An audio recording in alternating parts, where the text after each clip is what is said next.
లో ప్రధానంగా కూడా ప్రధాన అంశాలు ఏంటి, వాటికి సంబంధించిన అంశాలు ఏంటి అనేది కూడా ఒకసారి చూసే ప్రయత్నం అయితే చేద్దాం. ప్రధానంగా ఇప్పటి వరకు YR TV Telugu news channel ఎవరైనా సబ్స్క్రైబ్ చేసుకోకపోతే ఖచ్చితంగా కూడా సబ్స్క్రైబ్ చేసుకోండి. దానితో పాటుగా రాష్ట్ర వ్యాప్తంగా జరుగుతున్న ప్రతి అంశాన్ని కూడా చూసే ప్రయత్నం అయితే చేద్దాం. రైట్, మొదటగా ఒక అంశాన్ని చూడొచ్చు. ఏం జరిగింది నిన్న రాష్ట్ర ముఖ్యమంత్రికి సంబంధించి కొన్ని అంశాలు తెర మీదకి తీసుకొచ్చిండు. వాటికి సంబంధించిన అంశాలు ఏంటి, ఏం కథ అనేది కూడా ఒకసారి చూసే ప్రయత్నం అయితే చేద్దాం. ఏంటి ఏం కథ అనేది ప్రధానంగా కూడా మీరు చూడొచ్చు. లీకులు ఇయ్యాలే, ఫేక్ కేసులు పెట్టాలి. లీకులు కేసులతో రేవంత్ పరిపాలన, అనుకూల మీడియాలో లీకులతో వార్తలు. ఎవరైనా ఇదేంటని సోషల్ మీడియాలో ప్రశ్నిస్తే కేసులు. తప్పుడు ప్రచారం చేసేది ఎవరు, కేసులు పెట్టేది ఎవరిపై? ఆర్టీసీ లోగో విషయంలో అడ్డంగా బుక్కైన సర్కార్. ముందుగా ప్రచారం చేసింది అధికార కాంగ్రెస్ అనుకూల మీడియా, అయినా వాటిపై ఈగ వాలనివ్వని ప్రభుత్వం. ప్రశ్నించిన గొంతుకలపై మాత్రం కేసులు అంటూ కూడా ప్రధానమైన అంశానికి సంబంధించి కూడా హైలైట్ చేసింది.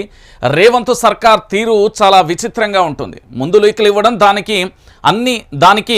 దాన్ని తమకు అనుకూలంగా ఉన్న మీడియా సోషల్ మీడియాలో ప్రచారం చేయించడం, దానిపై జనం నుంచి వచ్చిన ప్రతిస్పందన చూశాక నిర్ణయం తీసుకోండి.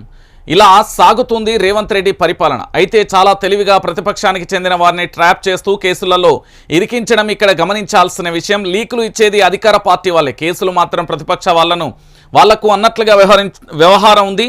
పాలనలో ప్రజలలో రోజు రోజుకు చులకనవుతున్న అధికార కాంగ్రెస్ ఈ వ్యవహారంలో మాత్రం 100కు 100% విజయవంతం అయిందని విశ్లేషకులు అంటున్నారు అంటూ కూడా ప్రధాన అంశానికి సంబంధించి కూడా హైలైట్ చేసిన పరిస్థితి అయితే కనబడుతుంది. సో మొత్తానికి రాష్ట్ర వ్యాప్తంగా ఏం జరుగుతుంది అనేది కూడా మనం చూస్తున్న పరిస్థితి అయితే కనబడుతుంది. ప్రధానంగా కూడా తెలంగాణ రాష్ట్ర వ్యాప్తంగా కొన్ని పరిణామాలను చూస్తే ఆశ్చర్యకరమైన విషయాలు అయితే బయటకు వస్తున్నాయి.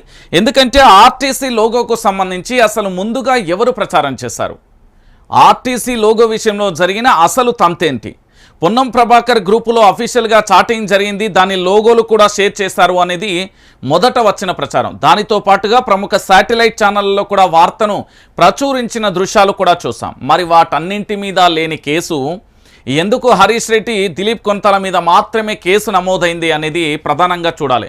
విపక్షంలో ఉంటే ఎవరినైనా పూర్తి స్థాయిలో ప్రశ్నించే గొంతుకలను అణిచివేసేందుకు ఒక రకమైన కుట్ర జరుగుతుంది అని ప్రశ్నించే గొంతుకల వాదన నుంచి వస్తున్న ప్రశ్న అది. ఎందుకంటే లీకులు ఇచ్చేది వీళ్ళే, కేసులు పెట్టేది వీళ్ళే అంటూ ప్రధానంగా కూడా చర్చ జరుగుతుంది.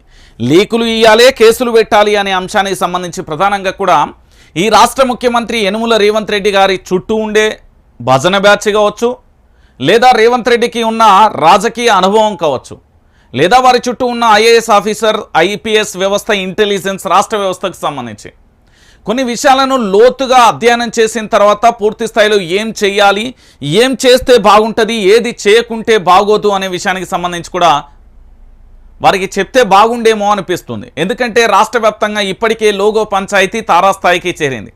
దానితో పాటుగా గతంలో కూడా చాలా అంశాలు, ఎక్కడైనా తప్పు జరిగితే దానికి సంబంధించి పూర్తి స్థాయిలో ప్రభుత్వానికి సంబంధించిన స్పందన ఏ విధంగా వస్తుంది, ప్రజల నుంచి రెస్పాన్స్ ఏంటి అనడానికి లీకులు ఇచ్చి ఆ తర్వాత వాటిని శాటిలైట్లో ఎక్కడైతే ప్రచురించబడతాయో వాటి మీద కేసులు ఉండట్లేదు. కేవలం విపక్ష పార్టీగా విపక్షంలో ఉన్న వారి మీద మాత్రమే కేసులు నమోదవుతున్న తరుణం కనబడుతుంది. అంటే తెలంగాణ ప్రాంత బిడ్డలందరూ కూడా ఒకసారి ఆలోచించాల్సిన విషయం. నేను మళ్ళీ చెప్తున్నా, లీకులు ఇయ్యాలే, ఫేకు కేసులు పెట్టాలంటే ఈ తెలంగాణలో జరగదు. ఎందుకు అంటే దానికి తగు సాక్ష్య ఆధారాలను కూడా నిరూపించాల్సిన బాధ్యత ప్రభుత్వం మీద ఉంటుంది. ప్రభుత్వం ఏదో చీటికి మాటికి కేసులు పెడతా అంటే కుదురుతుందా అంటే కుదరదు. ఈ తెలంగాణలో కేసులతోని, పోలీస్ రాజ్యంతోని, రౌడీ షీటర్లతోని, లేదా వేరే వ్యవస్థలతోని హుక్కుపాదం మోపుదామంటే ఈ తెలంగాణ గడ్డ చాలా చైతన్యవంతంగా, దెబ్బకు దెబ్బ తీయర దెబ్బ అన్నట్టు ఉంటుంది కదా. తెలంగాణ ఉద్యమంలో ఒక పాట ఉండే, వెయ్యర వెయ్యి అంటూ ఒక పాట ఏదైతే ఉన్నదో ఆ పాట మళ్ళీ రిపీట్ కావాల్సిన ఆవశ్యకత ఎంతైనా వస్తుంది. జర పైలం. ఎందుకంటే ఇప్పటి వరకు తెలంగాణ రాష్ట్ర వ్యాప్తంగా కూడా చాలామంది ఏంది అంటే చాలామందిని బెదిరించే ప్రయత్నం కానీ ఇతరత్ర కూడా జరుగుతున్నది. నేనేం చెప్తున్నానంటే నాగర్ కర్నూలు జిల్లాకు సంబంధించి, అంటే మహబూబ్ నగర్కు సంబంధించి, దాంతోపాటుగా నేనేమని చెప్తున్నానంటే ఈ రేవంత్ రెడ్డి నేను పాలమూరు బిడ్డనే అని చెప్తున్న కొల్లాపూర్ గురించి వాస్తవ కోణాలు మనం గతంలో బయటపెట్టినాం. ఇప్పుడు మళ్ళీ ఏం చేస్తున్నా అంటే దానికి అటాచ్డ్గా ఎపిసోడ్ 2 కూడా రిలీజ్ కాబోతుంది త్వరలో. దానికి సంబంధించి కొల్లాపూర్ మిస్టరీకి సంబంధించిన ప్రతి అంశాన్ని కూడా నేను బట్టబయలు చేయడానికి అన్ని అస్త్రాలను సిద్ధం చేసుకున్నా. ప్రతి అస్త్రాన్ని కూడా తెలంగాణ రాష్ట్ర వ్యాప్తంగా ప్రజలందరికీ చెప్పే బాధ్యత నాది. ఇక్కడ కేవలం సోషల్ మీడియాలో మీద మాత్రమే కేసులు పెడతా అంటే కుదరదు. హత్యలు, మారణకాండాలు ఇవన్నీ జరుగుతూ ఉన్నాయి. వాటిని లోతుగా విచారణ చేయాలి. ఎవరైతే కంప్లైంట్ ఇస్తే కంప్లైంట్ తీసుకొని ఎస్ఐని ఉద్యోగాల నుంచి రిమూవ్ చేయాలి. అక్రమ కేసులను పెట్టిన ఆ పోలీస్ అధికారులను కూడా రిమూవ్ చేయాలి. వారి మీద కూడా తిరిగి కేసులు పెట్టి వాళ్ళను కూడా జైల్లోకి పంపాల్సిన ఆవశ్యకత ఎంతైనా ఆవశ్యకత ఉన్నది. నేను మళ్ళీ చెప్తున్నా, ఈ తెలంగాణ రాష్ట్రంలో మరొక్కసారి మీరు అందరూ గుర్తుపెట్టుకోవాల్సింది ఏంటంటే, మీరు ఒక ప్రధానమైన అంశాన్ని